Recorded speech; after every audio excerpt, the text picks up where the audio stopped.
নিজ দেশে নির্মম নির্যাতনের শিকার হয়ে তারা আশ্রয় নিয়েছিলেন মানবিক বাংলাদেশে।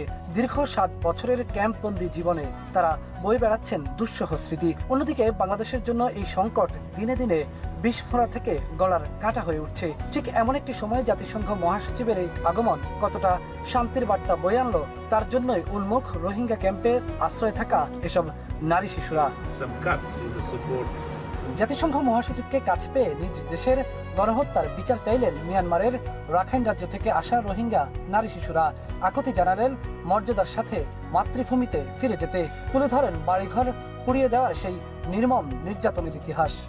Arab tu nila opportunity na ite immunity ko ni bala Arab ko ni ka nila niki university ma da higher education ra study করলে Arab pani Arab হইদে মানে Arab জানা নাকি রোহিঙ্গার বিচার আছে বিচার তো ইতারা হইদে মানে বিচারেন করে দি বলা প্রেসার দি